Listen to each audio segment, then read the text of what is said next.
കോഴിക്കോട് നാദാപുരം മുടവന്തേരിയിൽ പടക്കം പൊട്ടിക്കുന്നതിനിടെ ജീപ്പ് കത്തിനശിച്ച സംഭവത്തിൽ 16 പേർക്കെതിരെ കേസെടുത്ത് പോലീസ്. സ്ഫോടക വസ്തുക്കൾ അശ്രദ്ധമായി ഉപയോഗിച്ചതിനാണ് കേസ്.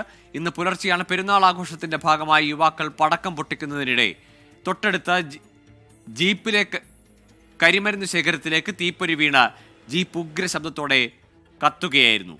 മിഥില ബാലൻ ചേരുന്നു കോഴിക്കോട് നിന്ന് വിവരങ്ങളുമായി. മിഥില, അബദ്ധത്തിൽ സംഭവിച്ച ഒന്നാണോ ഈ അപകടം?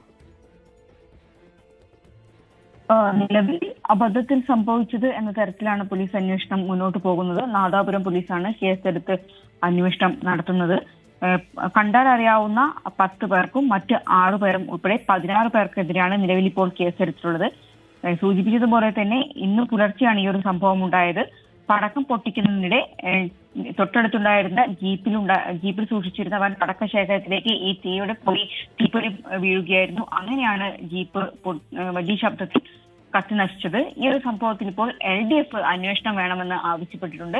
സമഗ്രമായ ഒരു അന്വേഷണം വേണം. പ്രത്യേകിച്ച് തെരഞ്ഞെടുപ്പ് അടുത്ത സാഹചര്യത്തിൽ ഇത്തരം ഒരു സംഭവം ഉണ്ടായതിൽ അസ്വാഭാവികതയുണ്ട്.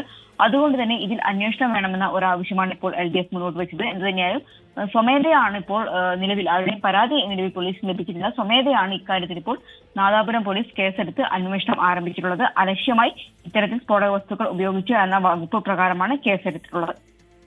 ശരി മിഥില, കോഴിക്കോടാണ്, നാദാപുരത്താണ് അലക്ഷ്യമായ അല്ലെങ്കിൽ അശ്രദ്ധമായ ആഘോഷം അത് ഒരു അപകടത്തിലേക്ക്, വാഹനം കത്തി നശിക്കുന്നതിലേക്ക് വഴിവെച്ചതായാലും പോലീസ് കേസെടുത്ത് അന്വേഷണം ആരംഭിച്ചിരിക്കുന്നു.